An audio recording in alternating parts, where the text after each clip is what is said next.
Então, pessoal, vamos então começar o módulo um, que é o contexto da construtora, e aí a gente vai fazer a nossa primeira aula, que é a aula um, o que é qualidade.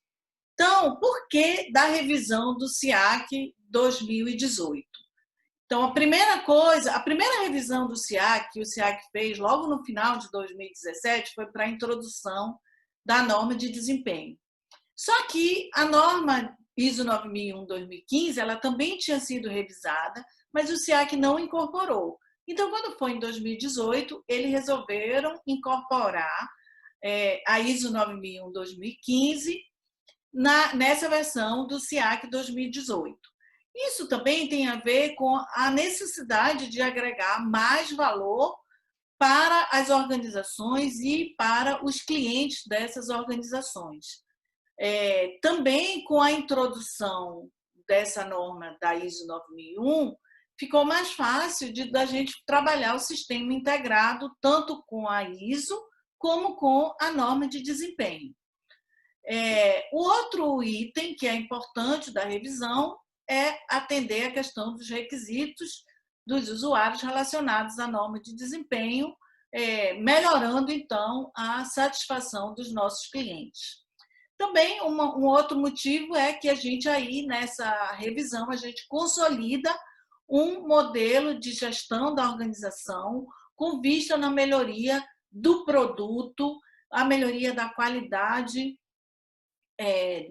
do produto que a gente entrega para o nosso cliente. Então, é a melhoria do desempenho desse apartamento, dessa unidade que a gente está entregando para o nosso cliente.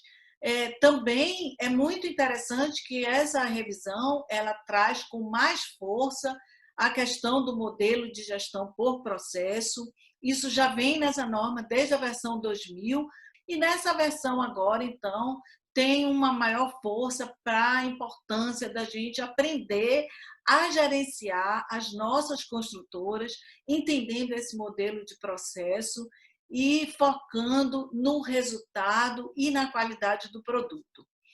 Então, falando assim do SIAC, né, para quem está vendo pela primeira vez, o SIAC ele começou lá em 2000, mas inicialmente tinha uma declaração de adesão, ele era dividido em 4 níveis, e isso tudo ao longo do tempo, à medida que as construtoras foram se adequando, ele foi se modificando e hoje ele está, então, não tem mais essa declaração de adesão.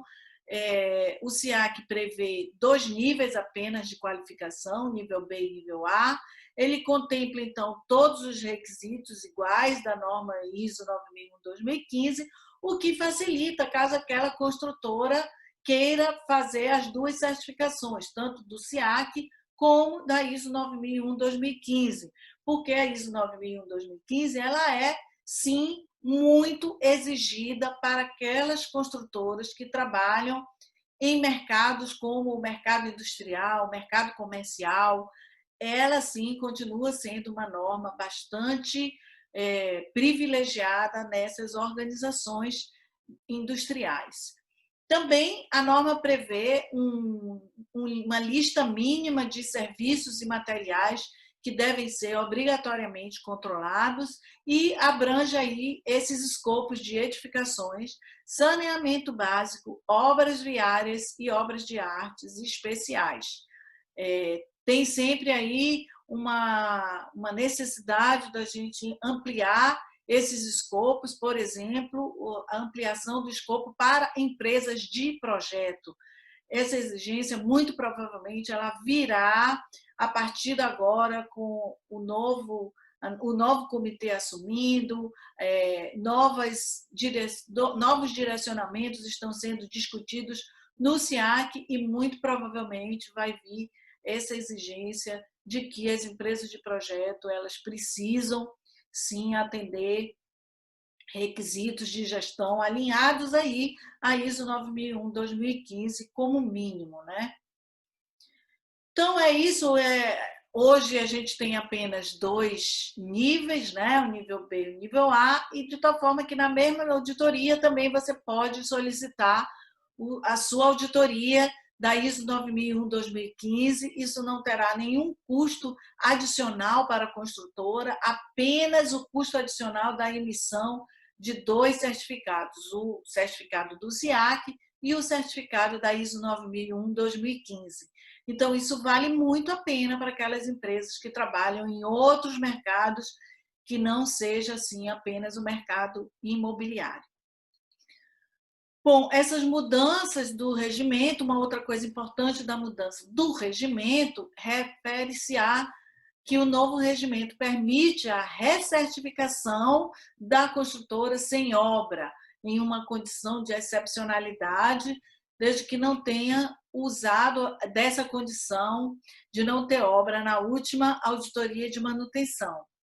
Então, com essa crise que a gente vem vivendo aí no mercado desde 2014, muitas construtoras ficaram sem obras, e aí, quando vinha uma recertificação, ela estava sem obra, então ela perdia o certificado, porque a gente precisa ter obra para fazer a certificação. E aí abriu-se essa excepcionalidade, o que foi bastante bem-vindo, porque para conter aí, para que as empresas não perdessem os seus certificados. Então, isso é possível a partir dessa mudança do regimento de 2018. Bom, falando um pouco agora da ISO, né? A ISO é uma organização internacional, mundial, né? Utilizada aí para tudo que a gente quer padronizar no mundo. Ela foi fundada em 1947, tem sede na Suíça, tem 162 países membros, esse número varia, né, em função aí de que entram novos países. Já foram publicados mais de 19 mil normas internacionais e o Brasil é representado pela Associação Brasileira de Normas Técnicas nesse comitê internacional aí, de padronização. Então, tudo aquilo que a gente quer padronizar no mundo, a gente faz através dessa organização que tem ajudado, sim, muito as empresas a melhorarem a sua competitividade, melhorando seus processos internos, melhorando a sua gestão.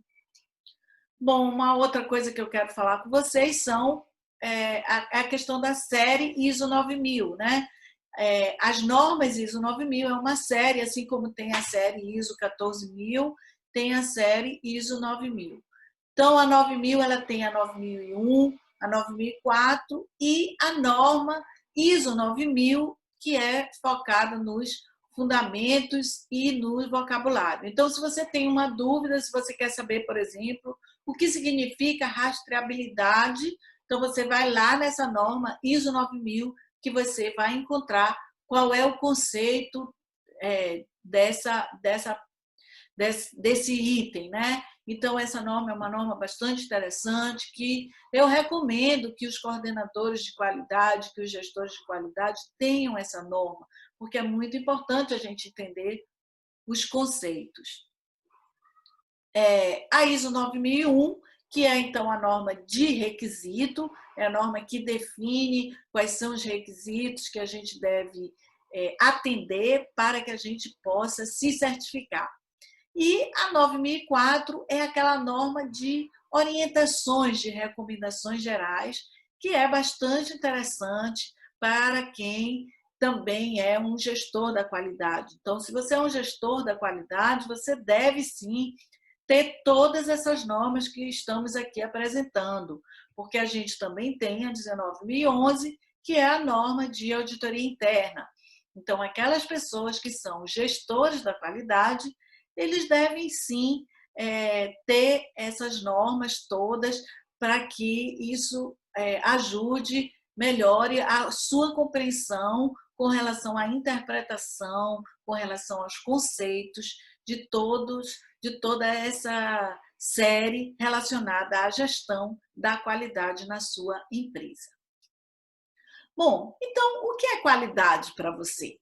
Bom, qualidade é um conceito bastante subjetivo. Para mim, qualidade pode representar uma determinada situação, por exemplo, qualidade de uma habitação para mim é que ela seja bem arejada, que ela tenha possibilidade de ter um verde, que ela tenha. Então, assim, é muito relativo. Já para outras pessoas, qualidade é eu ter amplos espaços, né? É eu ter também um ambiente bastante claro. Então, assim, é muito relativo esse conceito de qualidade. Então, as normas, os requisitos das normas, elas nos ajudam a traduzir um pouco o que é qualidade, e definir regras para que o mercado entenda o que é qualidade, né? Para que o mercado comece a compreender o que é qualidade baseado em requisitos, para que a gente diminua essa subjetividade.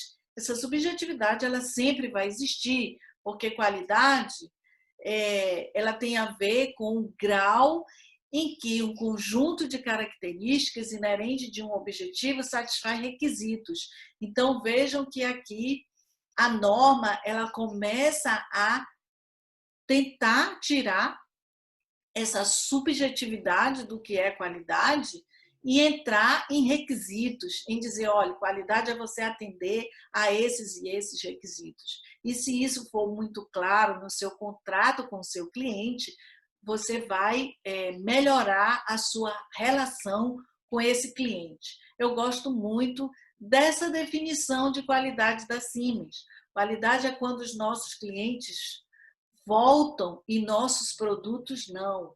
Né? Então, é quando a gente tem muito pouca assistência técnica. É quando, naquele momento que eu vou entregar o meu imóvel, meu apartamento, o meu cliente fica satisfeito e recebe aquele apartamento sem ressalva. Ele não viu nada, está tudo certo, o acabamento está bem feito, está de acordo com o que a gente combinou, as especificações todas corretas.